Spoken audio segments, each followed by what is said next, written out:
let's give Paul a call. Deadskull Abrahamian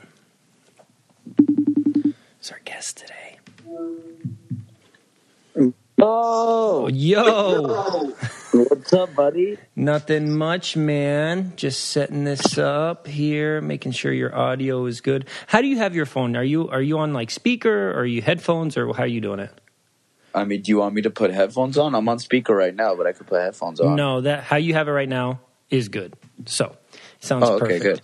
Yeah. So what's good with you, man? You know, I love, so I busted out, even when I have conversations with you, I like to be able, because we get into some stuff sometimes, and then we're not sure if what we're saying is right or not. You know, sometimes it's like armchair expert type deal. So I busted out the laptop just to make sure that we get everything. Wow, just so we could get some fact checks going? Yeah, like, so for example, you know, everybody drinks, now I want to say everybody. A lot of people drink coffee in the morning, right? A lot of people drink coffee. And then I was sitting at my computer, I'm drinking coffee, and I'm like, man, I got to take a shit, right? And I'm like, God, why does that? Oh, sorry. From here on forward, there may be other curse words in the podcast. Anybody that's listening, if you have young children, use discretion. Okay. Now, yeah, you're talking with me, so definitely tell your kids to put your kids away. Put them in a closet. I don't know. Hide them. So then I was like, man, why does coffee make me poop? So then I look it up. And I guess caffeine activates your colon 60% more than water does, right? Yeah. And then so it creates these contractions, and then it pushes everything down to your rectum, and then you have to poop. I didn't know that. I just like... I think cigarettes do the same thing. Like the nicotine? Yeah, nicotine in cigarettes apparently make you poop too, but I don't know why. So, and this is exactly why I pull this up. The laxative effect. Here we go. This type of laxative is known as a stimulant laxative. It stimulates contractions of stool. Many people feel nicotine and other common stimulants like caffeine have a similar effect on the bowels, causing an acceleration of bowel movements. I mean, there's not much science in that, but I mean, I guess as you have seen, nicotine has a stimulating effect on intestinal transit and helps bowel movements. It helps bowel movements. Yeah, it does. And also, when you stop, you could see a gradual decline during the first 1 to 2 months of quitting. So, I mean, does that mean you'll get constipated? I don't know. But... Damn. Isn't that crazy? I bet there was a time where people went to the doctor and they're like, yo, dude, I can't shit. And the doctor was smoking a cigarette and he was like, start smoking cigarettes. You know, it's crazy because if you look at those old, if you see the old ads for that stuff, dude, they were handing those out like popsicles, like at the doctor's office. Popsicles, bro? Like that lollipops. Shit was like a common restaurants, movie theaters. Fucking, if you weren't smoking a cigarette, you were unpatriotic. You were non-American. Dude, Lucky Strike cigarettes were so embedded in the American system. Like, you know, the military, fucking politics, American pride all revolved around smoking Lucky Strike cigarettes, which were like bullet, unfiltered, just... straight rat poison. Dude, straight poison. Like, and they're like, you're fine, dude. Dude, it's good. You could pull up some old, like, tobacco commercials. And they were like weirdly saying how it's like good for you. It's awesome. It's and also like in his time, like the Marlboro Man, right? Marlboro. Oh, bro, I'm obsessed with Marlboro branding because it's genius. So you've seen me wear all those old Marlboro shirts or like the bags and shit. Yeah. So I collect them. But what's genius about that marketing is like, dude, first of all, if you weren't smoking Marlboros, you were a fucking pussy. Like, just off the jump. If you ain't smoking Marlboros, you're just... He was the coolest guy. He's a cowboy, you know? Yeah, you got to be the Marlboro man. But the kicker is, in order to get all that merch, like, you had to smoke, like, fucking 40 cartons of cigarettes to get, like, a T-shirt. Oh, or they like didn't sell it. They didn't sell it. No, it was purely promotional. And you had to send in, like, stubs of your cigarettes. But by the time you fucking had enough stubs, you already had, like, cancer? stage 2 lung cancer. That's so and they're bad. like, oh, well, here's your duffel bag. Oh my God. And it's like they were doing what Box Tops does for kids now. Dude, yeah, I think Box Tops got their idea from Marlboro. That's just so, and I think about that, and then that makes you think about like cocaine, right? How cocaine was also just a prescription drug. Oh, you're a little low on energy, and okay, or maybe try this powder here. Bro, you just snort not that even that. So, my curio, and I collect all that old pharmacy shit. So yeah. I actually got into that from the oddities, and I started studying pharmaceutical history, particularly in America, but also like all over the world. Mm-hmm. And cocaine, bro, you want to talk about handing shit out like popsicles? They were fucking giving cocaine out like it was candy, dude. Sigmund Freud actually was one of the biggest promoters of cocaine, and he's also the one who like founded our fucking medical system. Our entire he created the doctorate system. Oh my gosh, that's insane. Yeah, and he was high on cocaine when he was fucking making it. So you have all these doctors working all these pre-doc, I don't fucking know, whatever my sister the guys did, in the residencies and stuff. In residency, yeah, bro. They're doing 30-hour shifts. Yeah. And the rate of car accidents from doctors going to and from work, those pre-doctors, exponential, are so high because they're exhausted. Mm-hmm. They're crashing from exhaustion because of a program that was made by a dude that was high on cocaine all the time. And he actually thought that you could cure opiate addiction, which was a big problem back then because they thought opiate was fucking great, with cocaine. So he was getting clients who were just heroin addicts, and he's like, dude, I got the perfect thing for you. Okay. let me get you off of this petty stuff that you got going on over here. Here's the good stuff, and that'll get you off of your this drug. Was the cure, bro. And they would put it in. I have these containers that were cocaine eye droplets, cocaine throat drops, eye droplets, eye droplets, bro. Or if you had a sore throat, they would make these mints that was menthol, borax, and cocaine. Those are the three ingredients in it. And it's this will help your throat. Yeah, you don't feel your throat. The lining of your throat is gone. That's why. Yeah, you could probably eat a freaking watermelon whole right now. Your throat is just you don't feel anything.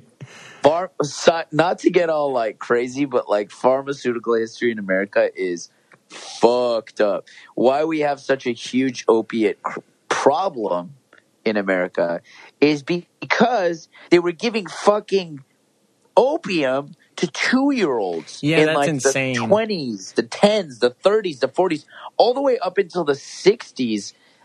There was this medicine called paregoric, where the main ingredient was opium, and it was prescribed to children under the age of 2. For what? All the way to the age of 10, and even adults. They were giving over the counter, by the way, not prescription. No way.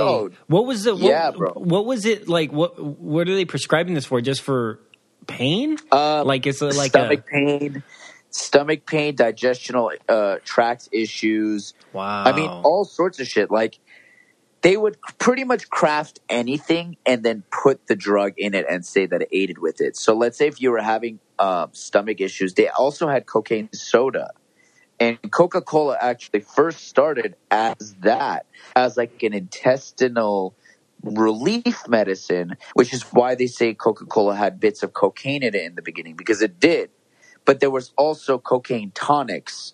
There were other brands that were not Coca-Cola, and it was straight up fizzy water and cocaine to help your digestional issues. Oh man, that's so crazy to think that that's just no. And then that makes you think of those traveling salesmen that have elixirs that could just be straight up drugs in a bottle, right? And but that's what it was. It just makes you feel good, and then they leave, and then you got that was called quack medicine. So it was literally, bro, there was quack medicine. I had these butt plugs and I'm not joking, bro. Wait. I mean, they weren't butt plugs. They were orifice dilators, but like they look like butt plugs, right? And I shit you not, bro. It was from like 1908. Oh my and gosh. Dead ass, it was used to cure like mania and like if you were psychotic. This was used. They were like, "Yo, if you were crazy or showing symptoms of like on this mania or psychoticism, put this in your ass, and it's going to help you." Get out of here. And I wonder, because we look at all these things and we're like, "Oh, how stupid! They were giving cocaine to 2-year-olds."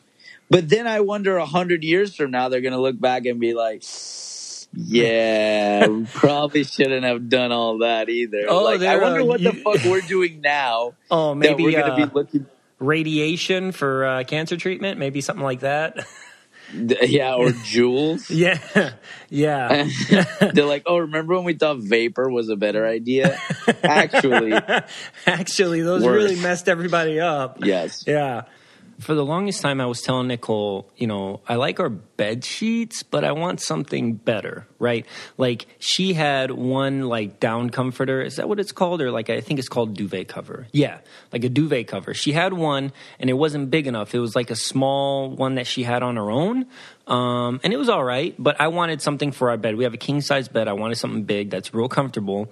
But when I was looking around, everything that's out there is so expensive, like the expensive brand, like luxury brands. Like, I'm like, man, I don't know if I want to spend that much money. And then I came across Brook Linen, right? So let me tell you about them real quick. They started in 2014. It was a husband and wife duo, Rich and Vicky, and they wanted to make beautiful home essentials that don't cost an arm and a leg. Ding, ding, ding. That's what I wanted, right?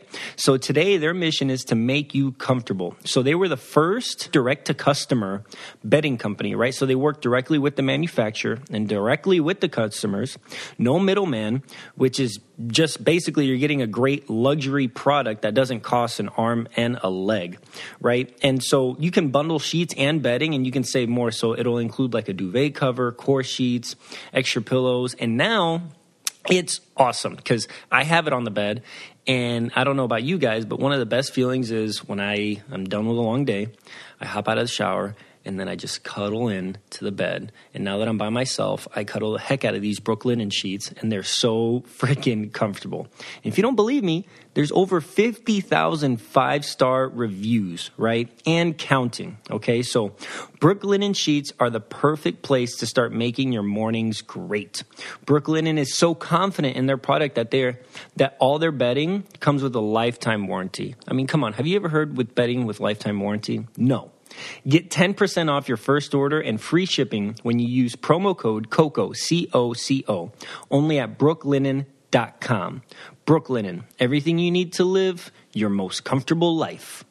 It's crazy to think that stuff, but it's also good to reflect on that stuff because a lot of people don't know that. I mean, a lot of stuff you just told me I didn't know. I have like a vague idea of, right? It's just... the heroin crisis in America is quite literally the fault of pharmaceutical America, which is why I always say pharmaceutical America is evil, why I'm very like, medicine kind of freaks me out, and I know that sounds a little like fucking tinfoil hatty, but studying the history of pharmaceutical America and seeing what the fuck these drugs do to people generationally, not just like, oh, I'm going to take some opium, it's fine. No, it's I'm going to take some opium, and then I'm giving it to this kid, and then I'm having a kid who has opium in their system. Yeah. And then when they grow up and they stop getting this medicine, they turn into heroin addicts because that's quite often what happens. Well, and it's also what I think the biggest problem that I have with the way the system is designed, and I guess the entire system that we live in it's all based on money, right? So, you can have America. You can have the best, quite literally the best medicine that there is to cure whatever it is. Let's say you have a cure for cancer, right? Like a specific type of cancer. It has no side effects and it'll cure you 100%. But if you don't have the funding to get the FDA to go and actually review your drug like quickly and in a timely manner, or another bigger company that's selling other things that are more expensive than your drug, right? That makes them a lot of money. They can, I've heard of them paying the FDA not to approve your drug. You know what I mean? 100%. Or to write like skewed research papers to like make your thing fucked up, which is scary because that meddles into our medicine, right? And exactly. Like it's all money fueled, bro. Like how do you trust a corporation? That's why I say pharmaceutical, the FDA, all those motherfuckers, they're evil, bro. Like I don't know. And it's because I was watching a documentary. It was just that there was this one doctor, I think he was in Texas or something. He had this revolutionary way to cure a specific type of cancer, and he couldn't get the FDA to back him. And what they do with people like that is you can only use him is if that's your last resort, right? Absolute last resort, almost like a research study type deal. And like, for example, one of the kids, he had already gone through chemo, did all the other treatments, and then he went to this guy, got cured for his cancer that he had, but the chemo killed him. He ended up dying because of the other treatments that he had. Right. Wow. So and then it was like, yeah, but then you also have to be in the state that he's in to get the medicine that he's giving you. Right. So if you're from another state, you'd have to like fly in over there to go get your stuff to then fly back home, which for a lot of people, that's not very feasible. You know what I mean? So right. That's like the way they get you. Right. Oh, yeah, you can use this guy, but you have to try every other medicine that's out there that's approved by the FDA before you can go to this guy as your last resort. Right. And it's like, I don't want to do that. He died from something that was approved by the FDA. Yeah, it's like, what the heck? It's my body. You can't tell me what I can and can't do to it, right? Like, oh, because the FDA doesn't approve it doesn't mean I can't. You know what I mean? Like, that's what pisses me off. To take that argument a step further is that, you don't have the right to anything in your body. Let's start the right to die. I'm a huge advocate of physician-assisted I guess it's called euthanization, right? Yeah. But physician-assisted suicide. Dr. Jack Kevorkian, who I actually got to meet before he died, which was fucking hype. A, he's Armenian. Mm-hmm. B, he went by Dr. Death. I'm pretty sure you've heard of this guy. I have heard of him. I watched a documentary about him. I guess the only thing that I know from him is that his guidelines to doing these assisted deaths is you're gonna die anyway, and you're in pain while you're dying, right? So these people are in pain and they're about to die. A lot of times they're really old, and it's like they just want to end the suffering, right? And he does it in a peaceful way. Bro, and what was amazing is, like, he took that stance on live TV. Like, he fucking euthanized someone on live television on That's fucking crazy. 60 seconds. That or is 60 crazy. minutes, whatever that thing is. Yeah, 60 minutes, yep. And then he got arrested after. And he was like, yo, fuck y'all. And we just started getting certain states in America that let you euthanize. But, like, dude, imagine you have some debilitating fucking disease where you are in crippling pain every day and there's no cure for you. Like, you're gonna die. Yeah. Like, count your hedges, you're fucking dying. Mm-hmm. And our government basically says it where, like, yeah, well, you just gotta suffer or get pumped full of the drugs that we're gonna prescribe to you and make money off of, but you can't die. What the fuck? Yeah, that's how are you up. Gonna tell me that I can't die? Like, and there's so many, like, people that are like, yo, I'm fucking, like, everything hurts. My skin existing hurts. Yeah. I want to stop being in pain. And it's crazy that they can dictate that and refuse to give you, like, a peaceful option to die. It's very, like, I think it's dark. It's dark. Humiliating, bro. It's disrespectful. It's dark. It's dark.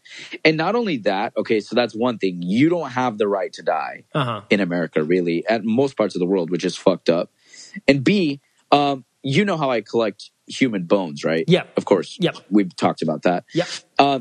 You actually can't give your human remains to someone, which I think is fucked up too. Like, bro, if I'm dying, I want my skull to be, like, given to my friends, my family, I don't know, someone. It's my shtick. I want my skull to be prepped and, like, used as, like, a fucking altar piece or something, bro. Like, put it in your room. Like, blow weed smoke into my eye. Watch a movie. Fucking tap me on the head. I don't know. Like, involve me, you know? Like, I'd rather that than be put in the fucking ground or bullshit. I don't know. Yeah, I know. So I agree with you. You can't do that. I can't do that. I can't be like, yo, Wait, after is it, like, I die, legally? It doesn't. They don't let, like. How about, like, so you can either be cremated and put in a thing or buried, or you're buried, but there's no other option. There's no other fucking option, bro. And it's like, why, bro? This is mine. Like, this is quite literally mine. But they're like, actually, no, it's not. And you can't do anything with it. That's weird. I didn't know that. They own your body, bro. The government owns your body in the sense that you literally, it's like, well, you're either doing this or this with it. You can't do anything else. And that's fucked. And there was actually so this guy made his way into like this little ring of dudes that collect human bones, you know, my little, Yep. There's like a little community of dudes and ladies that do it. And he's like, hey, so I'm dying. I have an incurable cancer and I'm like stage 4. And he's like, I would love it if one of you guys like turned my skull into like an art piece kind of situation and had it like it was cool. He's like, I don't really have family, and like I've been researching this community, and you know I kind of want this, and that's where I learned that you can't, because everybody was like, sorry, buddy, you're out of luck. Like you legally can't. Like, and it was kind of sweet. Weirdly morbid, but sweet that the guy was like, hey, like that he even, I want my remains to be appreciated. I never really had family. Like, you guys are so passionate about the work you do. I would love it if it ended up amongst some of your collection. And I'm like, yo, that's kind of fucking cool. But also like morbid that you can think to that. Yeah, that is crazy. Know? In this time of COVID, right, where we're all inside the house and we're not able to do the normal things that we've normally been accustomed to doing, which now, honestly, we take for granted that we were able to do, it's really hard to feel like you can achieve the goals that you had set for yourself. A lot of people that I've talked to and professionals say that, you know, it's really hurting people's mental health. And that's why I wanted to share with you guys BetterHelp, right? They have licensed professional counselors who are specialized in depression, stress, anxiety, relationships, sleeping, anger, everything. I mean, they cover a multitude of everything. And BetterHelp is committed to facilitating great therapeutic matches, so they make it easy and free to change counselors if needed, right? The good thing about BetterHelp, too, is you don't have to sit in a waiting room. You can do this from your house, right? It's all confidential. Anything you say, obviously, or share with them, it's convenient, professional, it's affordable. I will say this is not a crisis hotline, but this will help you, right? If you have, and you're going to have the time, right? You make your own schedule. You decide when you want to do this. And in fact, so many people have been using BetterHelp that they're recruiting additional counselors in all 50 states, right? So this works. People are using it. And you can check out the testimonials posted daily on their website. If you want to start living a happier life today, as a listener, you'll get 10% off your first month by visiting betterhelp.com/Coco. Join over 1 million people taking charge of their mental health. Again, that's BetterHelp, HELP.com/Coco. There is a facility funded by the government where you as a person can donate your body after you're deceased. Oh, body farm. Yep, and then they'll lay the body. They have this huge facility. I mean, hundreds of acres. Bro, it's so fucking weird. And body farms are so weird. And basically, what they do is they'll bury you 1 foot, 2 foot, 15 feet underground, put you under a tree, leave you in the sun, and they'll see how the body decomposes. So they get this data. So let's say somebody here in Michigan, is found in a field, under X conditions. They can say, oh, he's been dead for this long.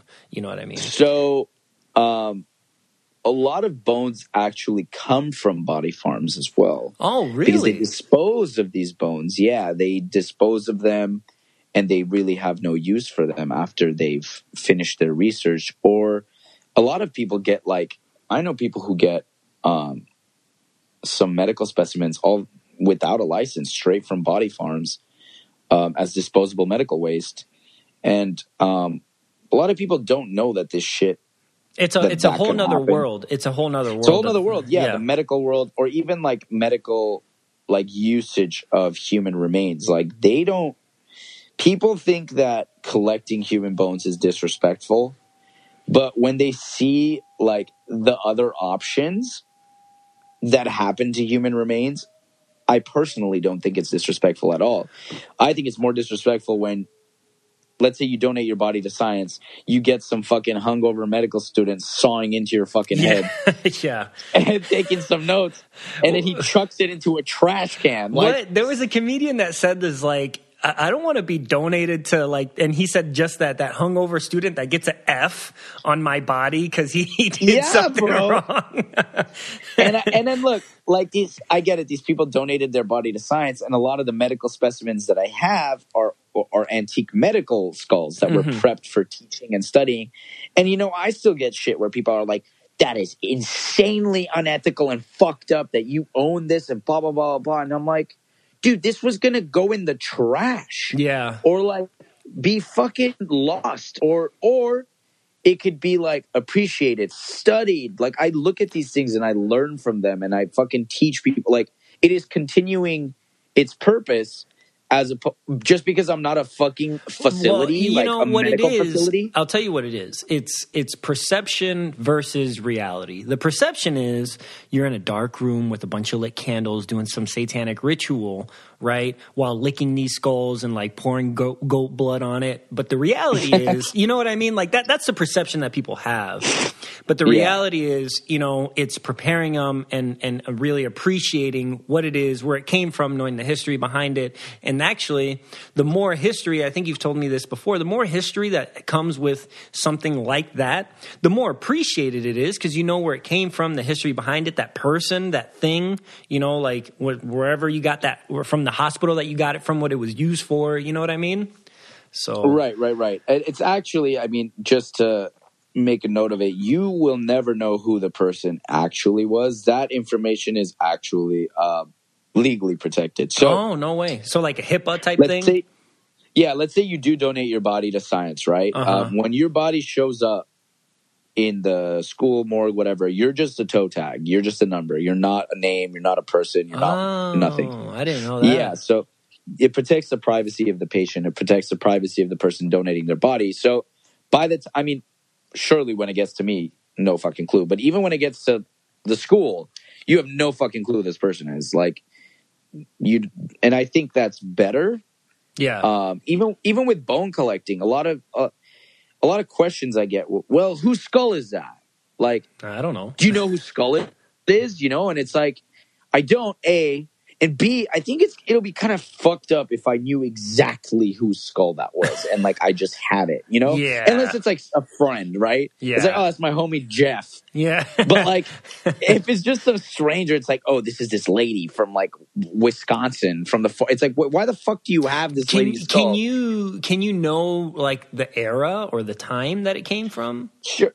Yes, but that's entirely upon you as, I guess, the collector. So when things come to me, I use my own like telltale, I guess, signs to identify. Like, bro, before I started bone collecting, I did not know fucking anything. Absolutely. Like anybody else that doesn't know now, anything about anything that they start. Yeah. And now I have like a pretty basic knowledge of A, forensic anthropology, B, like pathology of human beings, C, anthropology, archaeology, osteology. Like I learned all this shit. All the ologies? All the ologies, bro, from fucking bone collecting. And when if I see a skull or if I see bones, like typically I can identify like the gender, the ethnicity, also even like what materials were around when this person was deceased, or if the bones were submerged in like soil, or if there was copper in the soil, or why they turned a certain color. Interesting. How old it is. Yeah. So even just the texture of the bone, like if I feel it, I can, like if it was more in like just a sunny climate, a damp climate, humid climate, if it was under like in a cave-like environment, all sorts of shit. Dang. Yeah. And sometimes even identifying the gender and ethnicity is just a cool bit of knowledge. And then based on that, you can kind of like finite tune, what region is this person from? Where did it come from? How old it is, the teeth. So looking at teeth, you can kind of determine the age of the specimen, how worn in the teeth are, if their molars or their wisdom teeth have erupted yet. Because sometimes you could see that little bone and it's like crackled. And through it, you're like, oh shit, there's a little tooth in there, like that hasn't erupted yet. That's crazy. That's like, yeah, dude, I don't know. It's fucking cool. Like, I geek out over this shit, and people try to like demonize it and make it this evil fucking bad thing. No, when they just again, don't like, know. Till the end of time. I mean, there's a lot of like professionals and like people in that field who also think it's, oh, you shouldn't be able to collect human remains. It's unethical. It's blah, blah, blah. But I really don't think it is, man. It's brought me so much like knowledge, and I've given so much knowledge to other people. Yeah. And I've developed such a good relationship with the idea of death and what happens. What is human reality? You know, like what is our reality?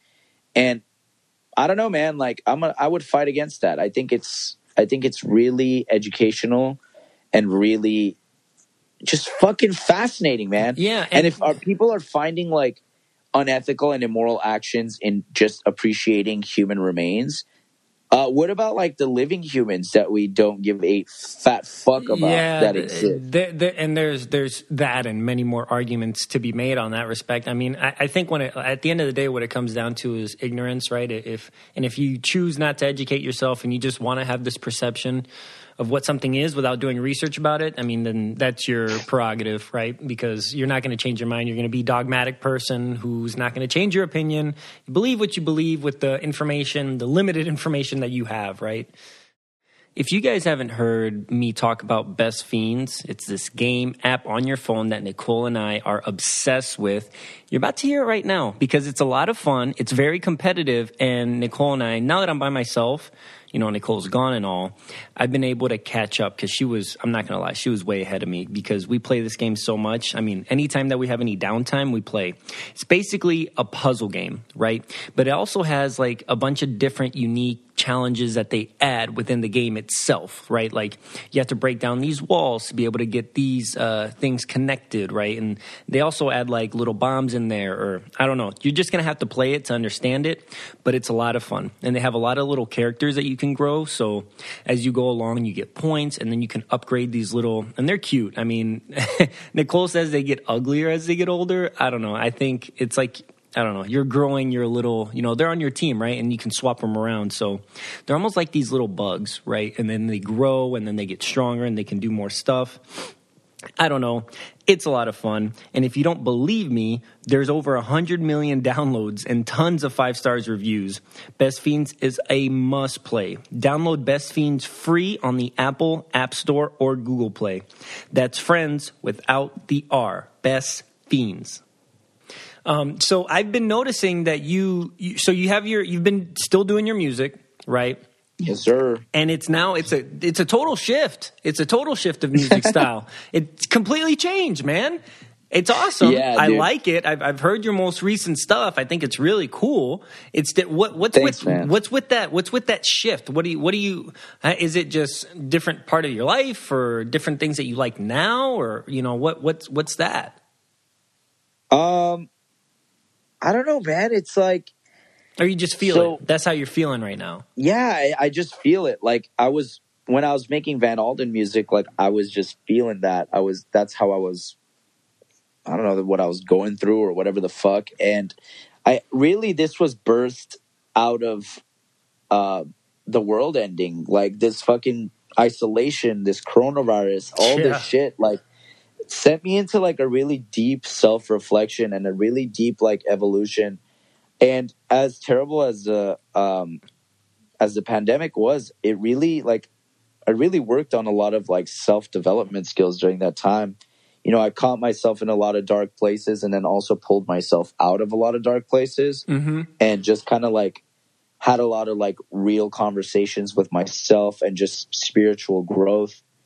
And I don't know, man, like it just kind of makes sense to me. And I have never written music so effortlessly and so like it just feels right off the cuff, off the jump. Like it doesn't require much thinking and changing and crafting and editing. It's quite literally very it's very raw, bro. Like a lot of the takes are just like in the moment, or like some of the takes I fuck up. Like I'm not even audibly saying the words correctly, but the energy was so right that we end up like keeping the take because like it just felt good. You know? Fluid, right? You could just feel it. Right. So, the shift is just like me, I guess, tapping into something that maybe I hadn't tapped into ever before, getting rid of old insecurities, getting rid of like a lot of things, man. I don't know. It's just it's kind of like this fire inside of me that feels like it should have been going this whole time. And I haven't felt more comfortable making the art and music that I'm making than I am right now. Like, I'm constantly hungry. I'm constantly inspired. I'm constantly like ready to write more and release more and do more. Like, I can't stop. It's one of those things. Well, and that's the first time I've really felt like that with music, which is fucking gas. Well, and I think it's awesome because you, dude, I guess you've always been doing what you wanted to do. You know, when you did Big Brother, you had just gotten out of college, right? So you've been able to just continue doing just what you want to do and not fit into this mold of what people think you should be doing, which is great. Are you still in New York right now?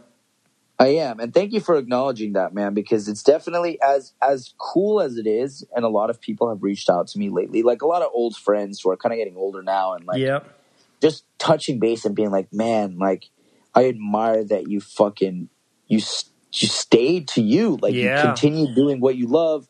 You didn't get this this job that like, you know, I for your parents, like my friends, whatever. I've been getting a lot of these random phone calls, and as much as that, you know, makes me feel good, it's also like, it's fucking hard, bro. Like, it comes with a lot of like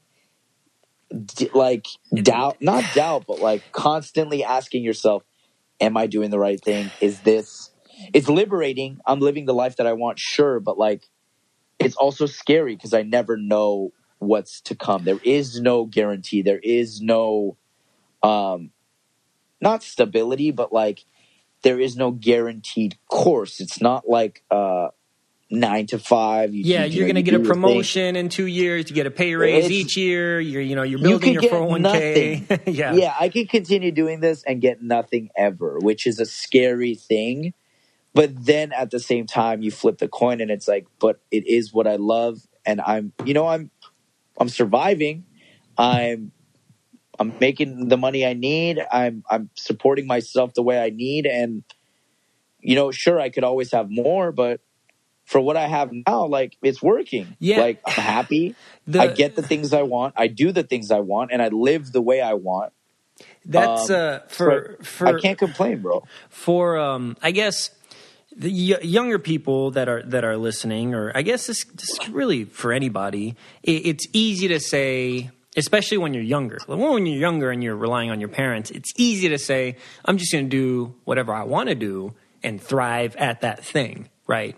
And, you know, when you're dependent on your parents, yeah, that's fine and dandy. But once you're on your own, living on your own, paying your own rent, having to worry about insurance, having to pay taxes, you know, trying to figure out, like you said, what's going to happen in the next year or the year after that. I mean, it's not easy by any stretch, and not having that like you said, that security blanket where it's like, it's fucking scary.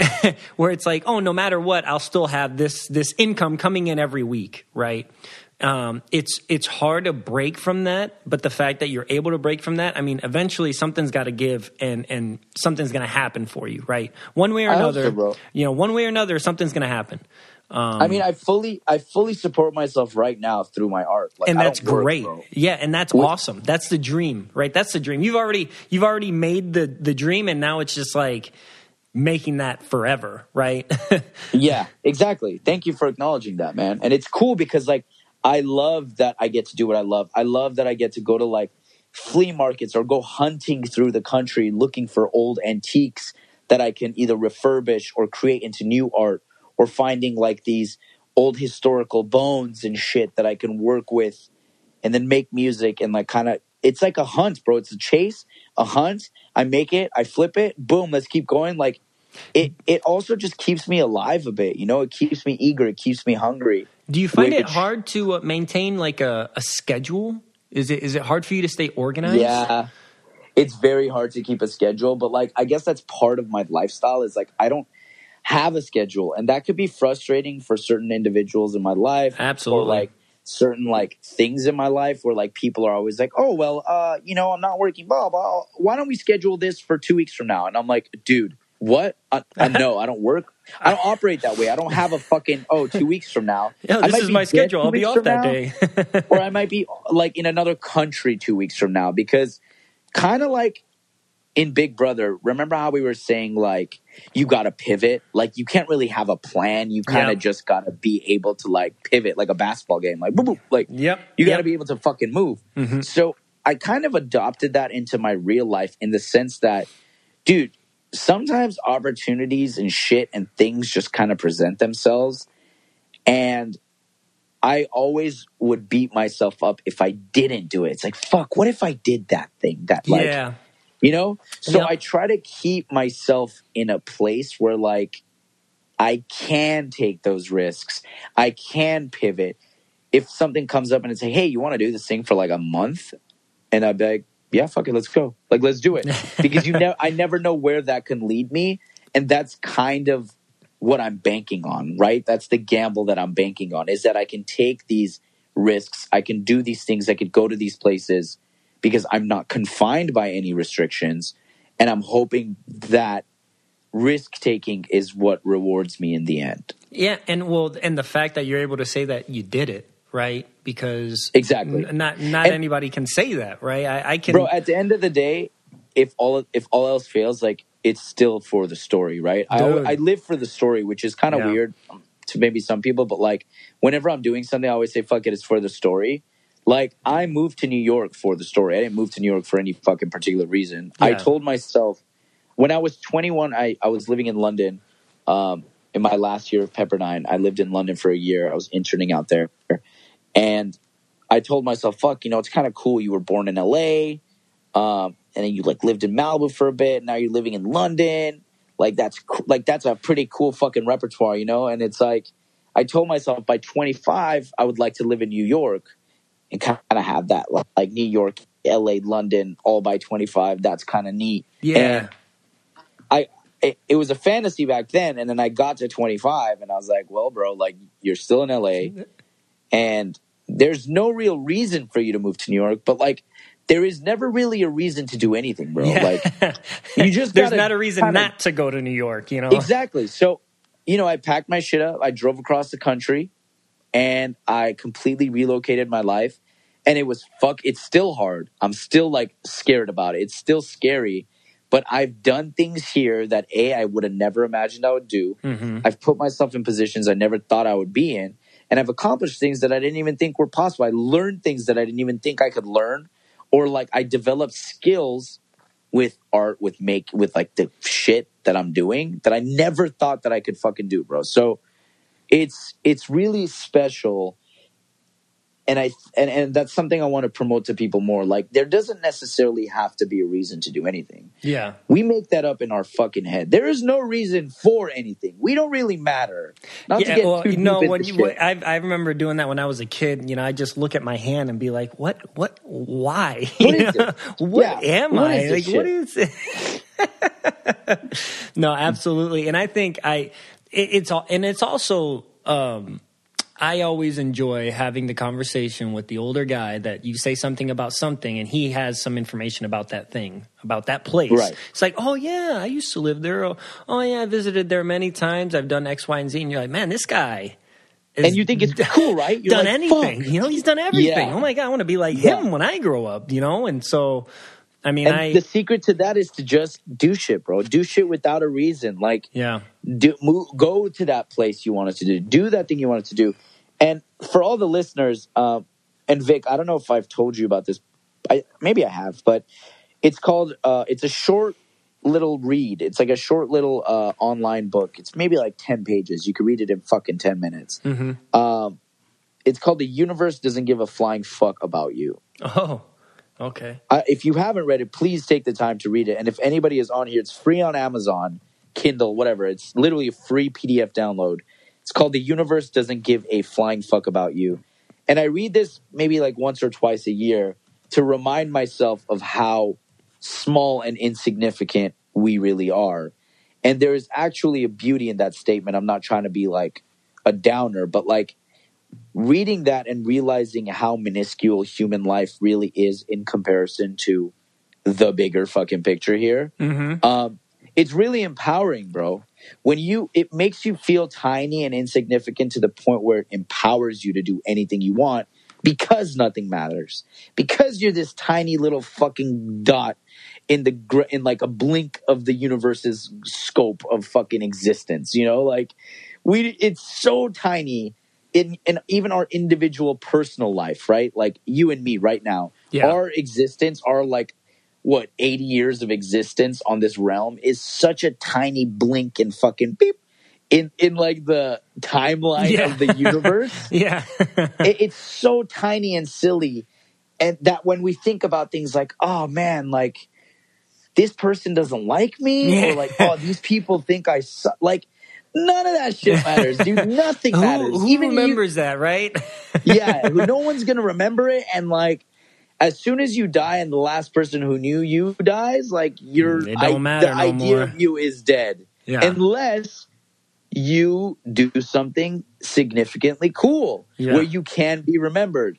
And like putting together these ideas has really like, I think that's what immortality is, bro, is accomplishing something great enough to where even after you die, the idea of you is still remembered. Yeah. So read that little short thing. I just pulled it up, actually. I have it in front of me because you can just go straight. They have a PDF on Google Drive, and it's perfect. You click it, and it takes you right to it. And it's like 10 pages exactly. It's really special, man. And I think people will get a kick out of it. So the universe doesn't give a flying fuck about you. If you're ever feeling like unmotivated or down or like, I mean, just fucking read it now.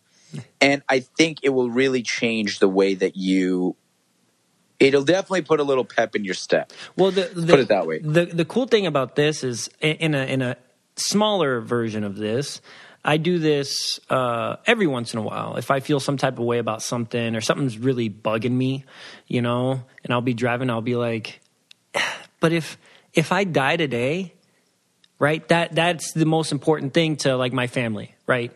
Anything else that I was worried about, it doesn't matter. Right. It's me being with my family, being, you know, with Nicole or with my parents. That's what makes me happy. Right. If something were to happen to them, that's serious. Anything else that I'm worried about is not a big deal. You know what I mean? And so that totally. in a small way, that's how I keep myself grounded. Like, oh, this person doesn't like me, or this person's doing that, or I'm not getting the results that I'm looking for in this little thing. But in the grand scheme of things, I still have my family that loves me, and that's the most important thing, right? Of course, man. And it's that constant reminder, right? And that's what I get with collecting skulls. Like right now, there's, Lord knows, I have like 60 human skulls in my living room. Oh my gosh! And you know, they're all presented and put in a certain specific like display, and it's like it's beautiful in my opinion, but it's definitely a little overwhelming. And you know, my mom is so fucking disturbed by it. And sometimes she's like, dude, aren't you depressed? Like, are you depressed? You're constantly looking at death and blah, blah, blah. Like, is that fucking you up mentally, blah? And I'm like, actually, no. I have learned to love life more by looking death in the eyes every day. When I walk out of my fucking bedroom, I'm like, oh, hello, death. Like, I'm looking at it's a reminder. Yeah. Bro, it's a reminder. And like, not to sound like fucking Hamlet, but or Shakespeare, but like it really is that, man. Like when I'm holding a skull, where I'm looking at that skull every day, like I'm constantly reminded of my mortality, which I think many people forget. Like many people take their lives for granted. Yeah. And I will preach that till the day I die. Nobody thinks about that. Nobody thinks about dying, really. Nobody thinks, oh, I could die. But the chances are you could fucking die at any second, man. Yeah. You could die. Right now. Shit, I can. Right now, for no reason. Yeah. And looking at and collecting skulls and studying death has really made me reflect inward and ask myself, yo, if you died now, would you for real be happy with what you've accomplished, with what you've done? Like, would you... Not anybody else, but would you be like, you know what? I got enough out of life to where I'm satisfied. And I've like kind of tweaked my formula to have that, bro, to like fulfill myself daily enough to where it's like, dude, if you die, like you did some good shit. Yeah. Like I did some good shit. With whether it's traveling or touring or doing the crazy stuff or going out there and and skydiving, whatever the fuck it is, man. If you feel like you got what you got out of this experience, then I think that's what matters. And, you know, the skulls have really opened that up for me to reflect inward like that. Like, dude, do things daily that fulfill yourself in this life, in this realm. Like, get what you need from life, because it could be taken away at any point. And people, I feel like, don't. No, I totally agree with you, and that's why I'm so happy with how my life has gone so far. I guess the only thing that I'm missing right now is my next generation, right? My kids, right? Having kids with Nicole and building a family. That's the only thing that I feel like I have a void in. But I can be around a group of older people, right? I mean, you know, people 20, 30 years my senior, and they're talking about things that they'd like to do that I've already done. And I'm just like, you know what? I feel good, right? Like, or they can be talking about stuff that they want to do, a group of people at work or something, and I just stay quiet in the background. You know, I'll put my input every now and then, but I'm just like, I've done that. You know, that's right. You should do it. It's awesome, and you should get it done as soon as you can. Don't wait. You know, don't wait. Yeah, don't wait. Straight up. Yeah, because you just never know, and that just makes me think about how we just got so lucky with Big Brother that first time. I mean, and what a heck of an experience that was.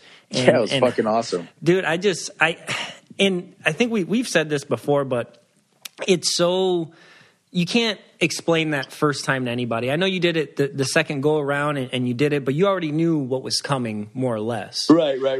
Right. Doing it that first time and going through that experience together and then traveling afterwards and doing that euphoric discovery post. And it was nice to have a friend with you through the experience. Yes. Because definitely, I can imagine being alone experiencing that would blow ass. It would be weird, bro. You couldn't explain it to anybody. Exactly. So, you know, I really do value our friendship because it was birthed from such a weird experience for both you and I. You know, it's not like we were like famous actors and you were a kid from Louisiana, I was a kid from fucking LA, man, and it was cool because we had a similar kind of family dynamic and appreciation for shit. So that was great, man. I really value that. Yeah, that was awesome, which will lead me into you actually did get a call for this All-Star season, right? Yeah, bro, I did. And you said it wasn't for you. It's not the time for you, and it just wasn't it, right? Yeah, I got contacted I don't know, months prior. Fucking what was probably it? Like March, maybe. It was it was like right at the start of COVID, or like shit was starting to get weird. Yeah. But it wasn't as weird as it was, right? Yeah. So this is before COVID got bad. This is before before they knew they were going to push back the season. Yeah. Yeah, before the BLM movement, before the very lockdown COVID stuff, before they were pushing anything back. Yeah, like I got a date for like fucking June or something. Yeah. like a regular season. It was gonna be normal. Mm-hmm. Yeah, and I was when I first got the call, I was like, "Fuck, sure, like I'm down. Like let's go, let's do it. Whatever, I'm in. Like I'll do it." And as things progressed, as shit got scarier, as shit got crazier. You know, my mom needed the surgery. My dad hurt his eye. He needed surgery. So I was trying to maneuver around that. And just, I don't know, man. The world became a really dark place for a while. Yeah. And being quarantined that long already was fucking with me. And then to go into a quarantine again and be like away from society, and there was so much changing in society too, right? Yeah, you saw I was going to all those protests and stuff. Yep. And I was really learning a lot, and I was seeing a lot and experiencing a lot that I didn't know. That I was like, I don't know, man. I gained so much knowledge, and there was so much like emotions and tensions in society, and society was growing and changing so much that it just felt a little weird for me it didn't feel right for me to go back right away. And after the fucking being like locked away for so long, to be locked away again, like I'm itching to go out. I'm itching to you don't want to go like see people and get human interaction and like and on like some hippy dippy like good shit, you know, but like to go back and like leave my parents behind after their surgeries to deal with all the hate that comes with it, dude, and all the shit that comes with it, and then to deal with my business. Like, I just felt like A, I'd be abandoning my family. B, shit's already crazy, and then I would give them more craziness because you know me, I'm a crazy motherfucker, and Lord knows that I'm gonna get shit on while going on TV. Absolutely. So you know how that all directly just funnels to your family, and it's fucked. It's fucked up, and I didn't want to do that. Which I think it's been even crazier this year, just because everybody's been home, and like you said, if people have been dark in this. Just being at home cooped up, and they have all this anger or whatever energy that they have to get out, and they express it out through social media in the worst way, especially on Twitter. And I didn't want to be that punching bag, bro. I really didn't. I didn't have the energy to be that punching bag, and I didn't want to impose that on my family, especially after going through surgeries, especially during COVID, bro. And my grandma is getting old, so I didn't want, like, my biggest fear would be that situation of even going on Big Brother the first time if somebody died while I was in there. That genuinely would fuck me up. Like, it would mentally fuck me up if that happened. So all these things started to weigh on the opposite scale. And then I was like, I don't know, guys. How much are you giving me? Dude. Nah, I'm just, but like, it just didn't fucking balance the right way. And I truly, if I agreed to it, I would have went in with so many things in my gut and mind that would have fucked me up, bro. That would have given me a bad experience. And I didn't want to miss out on shit because the first time or the second time, I don't remember which one it was, but there was that thing that happened in like Charlotte, North Carolina, with like the torches and the white supremacists and shit. Yeah, that was crazy. Like, that was so bro, bad. I completely missed out on that and like Pokemon Go or whatever the fuck. Pokemon Go. Which I think was like culturally a huge... I mean, not saying that the two deserve to be in the same category, but things happen. Essentially, things happen, bro. And I came out and I was like, I'm sorry, there were white supremacists with torches walking around in public, like, for what real? The hell? And then people were just like getting hit by cars because they were trying to catch Pokemon. Like, what the fuck happened? You know, like, and it's definitely one of those things where it's like, I kind of have to be there, bro. Like, I can't really explain this to you. Yeah, it's a lot. There's a lot of news cycles that went to explaining all this stuff. You have a lot of catching up to do. Right, and what was happening in our society now, what is changing in our society now. Yeah, to miss all that, right? To miss this entire cultural shift.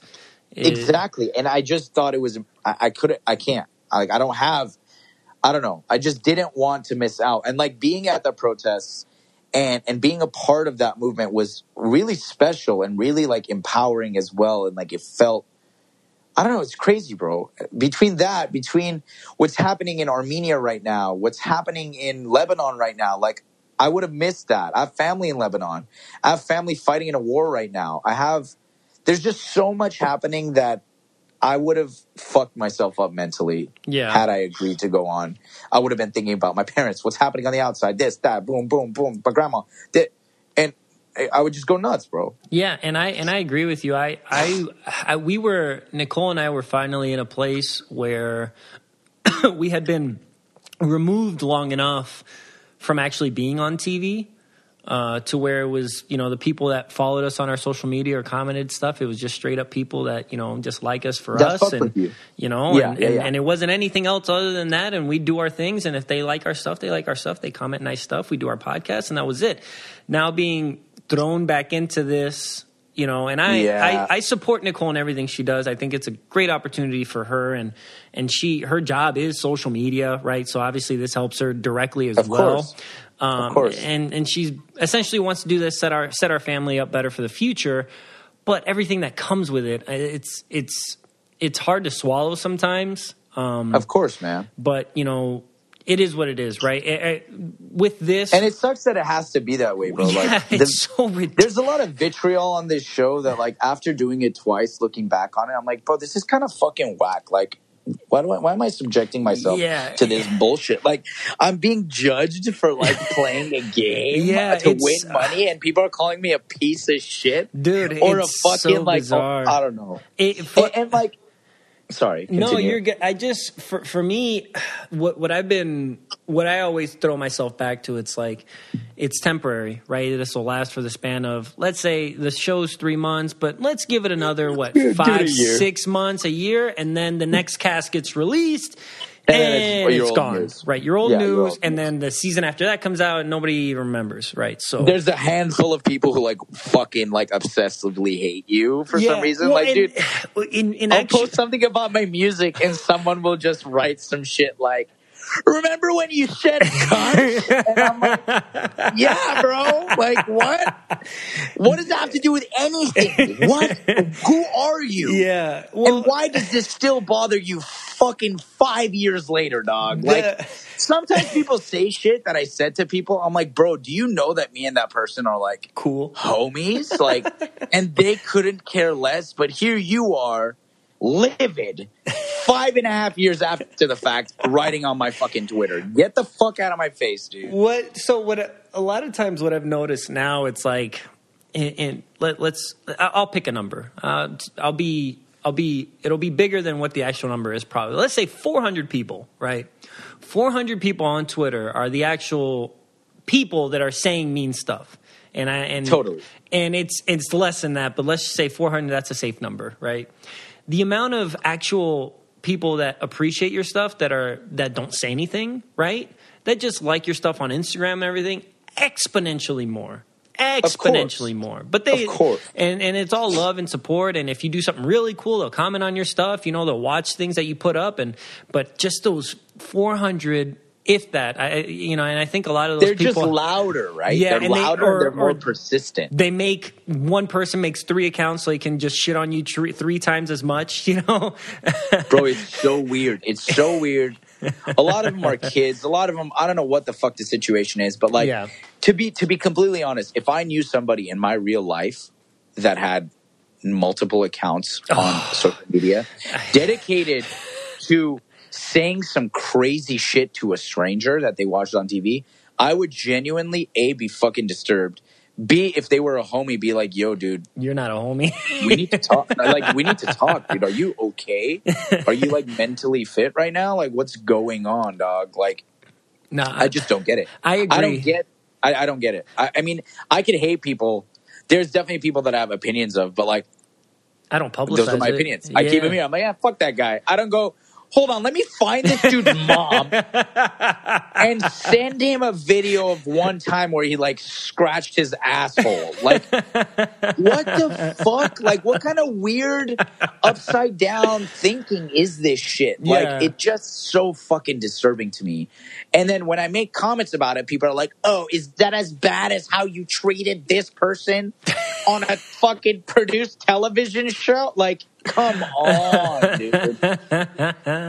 Come on. That's the world that we live in right now. But it is what it is. The only people I care about is like my 5 close friends and my family. You know what I mean? So if those are good, I'm good. And you and even, Josh and my actual, the people that I see here, right, day to day, and my family, they all check up on me, and I appreciate you guys for doing that. And it's been good, right? I'm not fucking going into some weird, crazy, frenzy right now. I'm fine. It's just what I tell people. It's not. You just start crying. I'm fine. You start yelling on the phone. Like, I hear shit breaking in the background. An animal is like crying. Dude, where are you, Vic?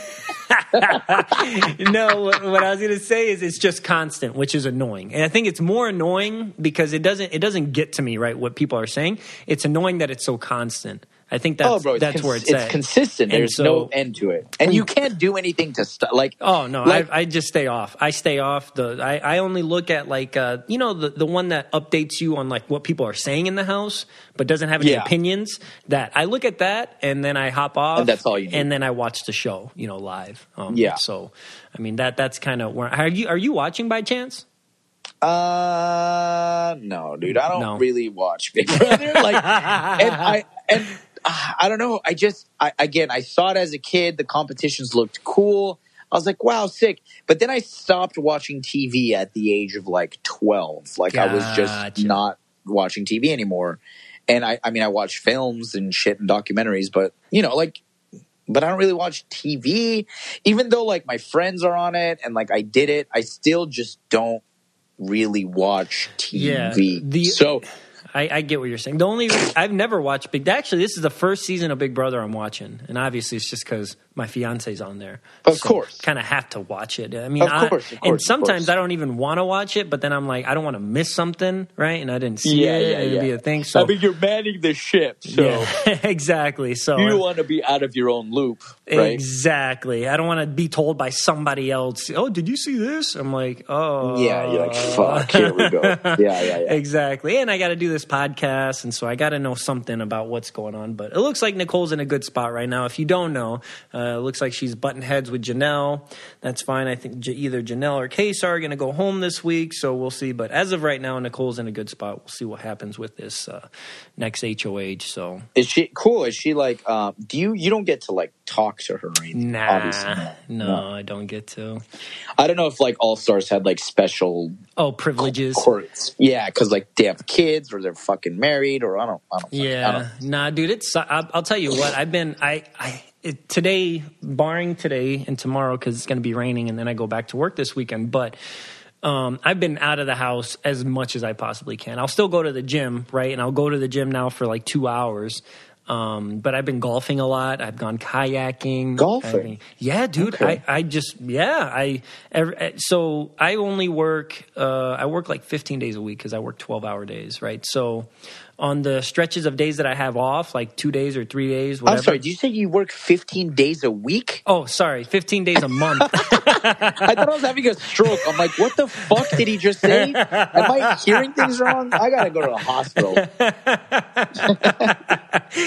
So basically, I work half of the month, right? And so I'll have 2 days off here, 3 days off there, right? That's how it cool. goes. So on at least one day of those stretches that I have off, I go golfing. So I've gone golfing quite a bit recently. I still suck, but I'm getting better. But it's fun, dude. I'm outside hitting the ball. I'm getting sun. Spend like 2-3 hours out there, and it's a good time. And dude, take me golfing when I come and visit you. I've literally never golfed. I've only mini golfed, which ended up in the ball falling in one of those fucking bullshit lakes every fucking time. So it's frustrating for me.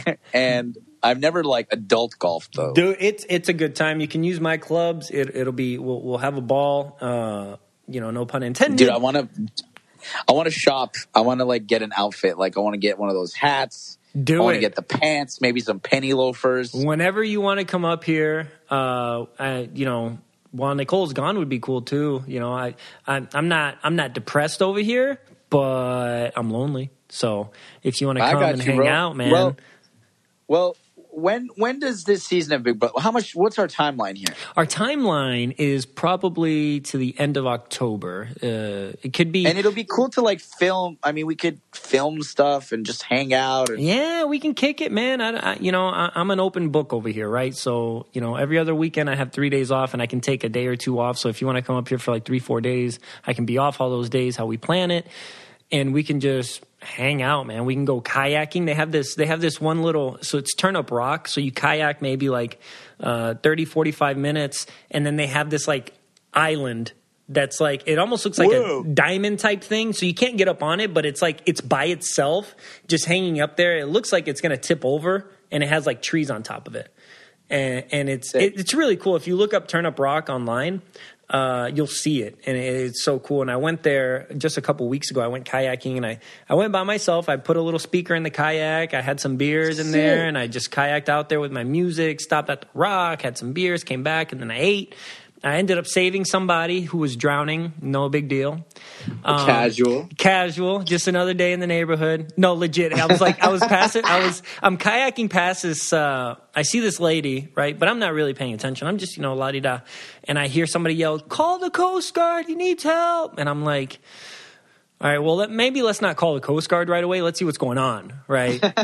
So I turn around and I kayak over there. Basically, this guy's kayak's going like completely underwater, right? It's taking in water. It's going down. He's holding on to his girlfriend or wife's kayak, but she can't move, right? Because she can't paddle because he's a big guy, right? So she's not going to go anywhere. So I was like, well, just hold on to my kayak and I'll bring you to, shore, and then, you can get help from there. So as I'm trying to kayak with this guy and I'm not moving. I'm like, what the heck? And I look back and he's holding on to the kayak that's underwater. I was like, dude, you're going to have to let that thing go. I was like, dude, you're going to have to let that go. We're not moving, right? You got back, dude, you got to take that L, buddy. You're either fucking going with it or you're coming with it, buddy. And then I bring him to shore and he gets out and he's all happy. They're able to bring him back to the starting point or whatever. So, yeah, just another day in the neighborhood, man. That's awesome, dude. Okay, so maybe like sometime in September, or I'm good with it, man. I'm telling you, I'll send you my schedule of the days that I have off or whatever, and then you can plan around that, and we'll just kick it, man, like old times. It'll be fun. Dude, I would love that, man. Let's set that up, and then we could always podcast again, or like kind of ask people what questions they have and kind of do something fun like that. I don't mind, dude. I would love a co-host, and then we can call somebody else. That's how I did it with Nicole, right? It's weird, okay, dude. It's weird having me by myself. Yeah, right? Yeah, not to bounce shit off of, right? Yeah, I feel you. Yeah, I could wear a blonde wig. We can make it happen. Well, it'll be cool. It'll be kosher. But all right, man. Hey, thank you for hopping on. This was fun. Always a great time talking to you. Likewise, man. Thank you. Sorry, you did write 11 p.m. in the text message. So just to be clear, I had messaged Paul, I didn't message you. I talked to you on the phone. Can't remember, maybe like a week ago, and I was like, hey, you good at podcasting? Oh yeah, just let me know. And I think I texted you this morning. I'm gonna read it right now. Did it say 11 p.m.? I think it did, dude. It said, I woke up this morning and I texted you, oh yeah, we good to podcast for 11 p.m. Eastern. Okay. Bro, to give you an insight in my situation, this past week has been the worst week of my life. Oh. I walked in from California. I was in California taking care of my parents, and I came back to New York because I had some work to do, and my entire apartment was fucking molded because there was a storm. There was like this big hurricane, and because I'm in the basement level where my apartment is, in the catacomb, pretty much crypts, all the humidity got trapped in my fucking room, and all my sneakers, bags, fucking mattress, everything got molded. Clothes. No way. Yeah, bro. So I've had to fucking deal with that shit this whole week. Did you have to throw all that stuff away? Everything. I had to throw everything away, bro. Oh my God. So I've just been. Is that something that the landlord has to cover, his insurance? Yeah, they better fucking cover it because all my shit got fucked up, and it was not my fault. I didn't leave anything open. I didn't know mold just fucking happens. So, yeah, it's fucked. And I've been sleeping on my couch for a week because the USPS is fucked up and nothing is shipping properly. So by the time I got a goddamn mattress, dude, I've had a fucked up week, man. Oh, that sucks. And I'm like discovering new moldy shit because I'm looking at my closet. I'm like, oh, well, that one's fucked up too. God damn it! Like I keep unraveling. So like your shirt, is there just like a huge mold stain on it now? Like, bro, it's like moss. Like there's moss growing on shit. And then at first I was like, when I first walked in, the room was kind of dark. I was like, kind of smells a little musty in here, but I was like, whatever. And I turned on the light and like, dude, I didn't know what was happening, but I looked at one of my bags on the floor and it was just green. And I'm like, oh, sick. What the fuck is happening? Like, what is that? And I'm crying. Dude, yeah, bro. I didn't know moss can just grow on shit. Wait, but, so you didn't sleep in there that night, did you? Well, no, not that night. I slept at my friend's place, but it's not like black mold. Like, it's not like black fucking I'm going to die. Yeah, but I've heard it's like mold can really mess you up, though, you know? Like, I had read this guy, like, ate a piece of bread that had, like, some mold on it or something. Dude, that mold bacteria ended up eating his face. Like, he had no eyes, no nose. He had, like, sick, bro. I was like, what the heck? And so now, after I saw that, mold freaks me out, like, bad. Yeah, it's pretty fucking... this one was just, like, humidity, right? And the moistness in the air. attached to like leather and fabric and like turn fucked up. But yeah, mold is pretty fucked up. Dude, that's so crazy. Well, you know what? That's another. So, are you going to be purchasing a dehumidifier? Yeah. I guess I need one of those now, right? I didn't even know what the fuck that was for, but now I know what it's for. Yeah. That's so crazy. Oh, yeah, so I finally got my bed yesterday, so I'm like, all right, I'm asleep. I'm going to get shit done. And then I was on the train when you texted, and I was like, fuck, I forgot. Nah, you're good. We didn't do the little intro thing, but I want to do it even though it's not in the beginning. So yeah, you can slice it out. I won't slice it. I'll just leave it right here. But leave it in the end. Fuck we'll just leave it in the end. At the end. Because whatever, right? Because it's my podcast. Nothing matters. Read The Universe Doesn't Give a Flying Fuck, and then you'll understand why we did it at the end. Exactly. It's my podcast, and I do what I want. So I'm gonna say, bring us in, Paul, and you're gonna say, welcome to, and then together we're gonna say, Coco Caliente. All right. Love that. All right. So bring us in, Paul. Welcome to Coco Caliente. Good job. I think the fucks in there really emphasize what we're trying to do. So the Coco fuck Caliente. Oh man, great talking to you, dude. All smiles. Love you, bro. I'm so happy. I love you too, dog. I'll talk to you soon. I'll make sure I come out. Yeah, you better. Don't leave me on a cliffhanger over here. I ain't just saying it. I'll come out, bro. We'll do something. All right, you better. Love you, Vic. Thanks for the call, bro. Love you, Omi. Talk to you soon. Bye. Ciao, brother.